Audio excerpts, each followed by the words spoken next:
Hi, in this video I'm going to have a look at talent switching in state of survival, why you should do it and how to do it, give some tips and tricks which paths or projects are the best to focus on.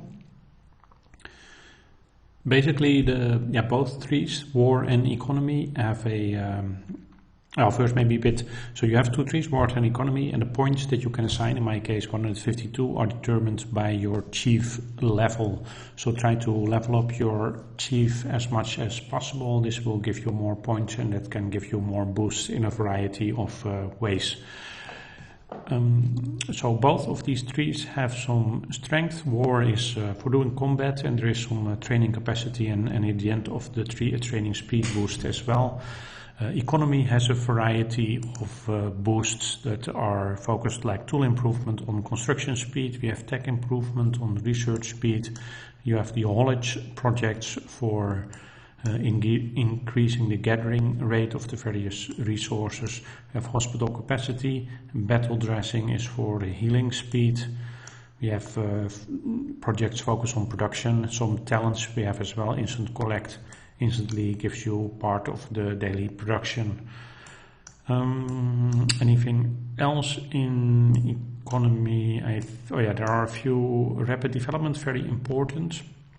So besides permanently increasing your construction research speeds with the tool and tech improvement projects, you also have rapid development, which gives you just for 5 minutes an extra 20% speed. It's very important to always use this for your large projects, large buildings, or large research projects. For the rest, there is a instant healing talent, nice 10% of your wounded troops if your hospital is almost full. It's always nice to do that, but I find with the healing speed very high, and with speed healing with your alliance members, healing actually goes quite fast. I guess the benefit here is it doesn't cost you any resources as well, so that's an additional benefit. I'll just go through this tree and switch the talent. So maybe first, why switching the talent? I think it should already be clear that when you do building and research, you will have a huge benefit if you are switched to the economy tree. For troop healing, healing wounded, the increase is also very significant from this tree. So those are really good reasons. Besides that, the gathering rate also really increases a lot. So if you are low on resource and you are gathering a lot, definitely switch to this tree. Actually, for me, this is the tree that I normally have, unless there is a reason to switch to war. Because economy, that is more, you have like permanent benefits from especially from the gathering that you always need. War, if you're in a peaceful state, you don't always need your war talents. You need those for specific events. I use the war tree for almost all combat related events. Some people might say, okay, only use it if you are a rally leader, or if you do solo attack, not if you do if you are filling a rally like the influencer trap. I still, even if I'm filling rallies in the influencer trap, I like the extra march capacity that I get from setting my talents to war, which is very important in my eyes as well. It allows the alliance to do more damage and allows you to do more damage and get better rewards. And this is true for all kind of events, whether it is the fortress event or the bunker event, what's it called, and the capital clash, the reservoir raid, all kind of different combat related events. The alliance showdown, where you just do better for yourself and or for the alliance than you would do in your economy talents. For the alliance showdown, I actually just switched to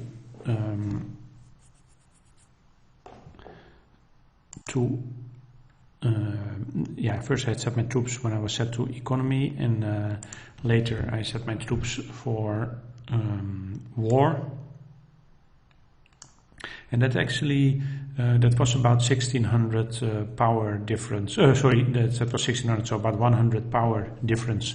So that is quite significant. If everybody does that, that is a huge step. And I didn't even switch on my colossal March or massive March talent yet, and that would mean an additional difference. So it's definitely useful to do that. You can also use other boosts, but these are almost for free.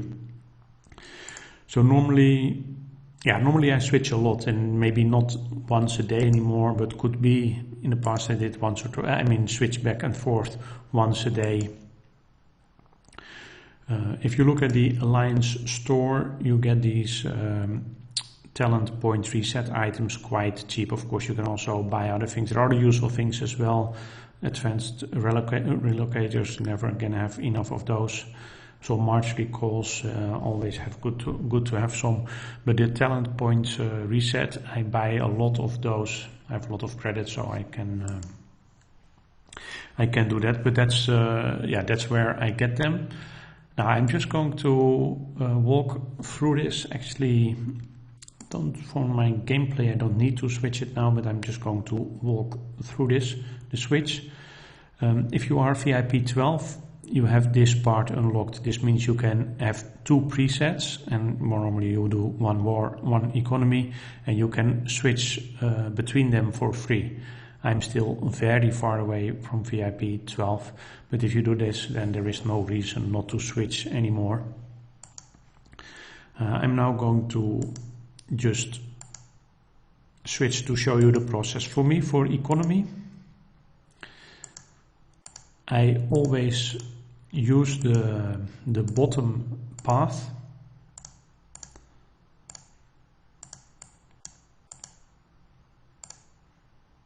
Because I find the hospital capacity boosts that you get from the top path not interesting. They are a very small increase, and normally when I do battle I'm not even set for economy. So it's a bit a strange one, I would say, to have there. The other projects you get from the top tree, top path, I should say, along this tree is resource production. Resource production is relatively giving you a very small part of resources, a small amount of resource compared to the haulage or the gathering projects. So those are a lot more interesting.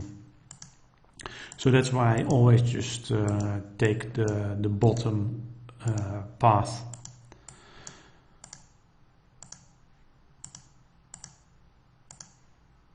This is a lot of assignment. And for this project, because there is nothing really interesting in the top path, I just continue for this tree until I'm out of points. There is no reason for me to look at anything from the top actually. So with my level, chief level, I get here and I'm happy with where I'm at. For the war tree, I should have shown that before, but I also take the bottom path here. That is more to make it easier for me to remember. But here I do it a bit different. Normally I go on until this point, until I get to steady shot. So from then I've always done the bottom, and then I go to the top. The other points I assign to the top: precision strike for the attack of my hunters. I'm not going to do the and the attack of the rider, sorry, that I am going to do, but not the attack of infantry. Then I have some more points that I assign to the lethality of my riders, and then finally 1 point to the attack of the riders. So this is I do this because I feel what are the important boosts for infantry. Defense and health are important. For vehicles and range, the attack and lethality are important. With the points I had left, I had to spend 10 points on health of my riders, which is relatively less important.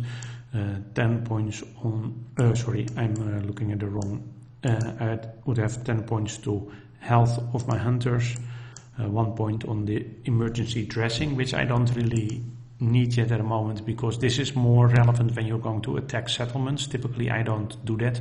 My combat I do in events or in the buildings of the bunker event or the capital clash. So I would have to waste 11 points to get to here, so I thought I'd better assign them to projects that I had already unlocked. So that's why I said this precision strike, and others that are focused on hunter attack defense or rider attack defense. They say vehicle, I should say rider. So that's basically it for the for the change. So I'm switching all the time, and this is how I assign my points. If I upgrade my chief to another level, maybe I will just go on and skip this point and get to the quite interesting projects here. So if you can choose the middle one as well. Often I choose the bottom one just because it's easy for me to remember, not having to think about it. Besides that, there is some other reason. In general, improving your hunters. Hunters are the ultimate attack of the attack troops of the 3 types. So improving the attack and the lethality of those will definitely give you most benefit when in events where it's only about doing damage, like the influencer trap, the infected horde. Okay, this was it for switching your talents. As I said, I do it often. I think it's worth to do it often. One remark. Sometimes I don't do it during the capital clash and the fortress event. The reason for that is, in those events I'm most of the time a rally filler, not a rally leader.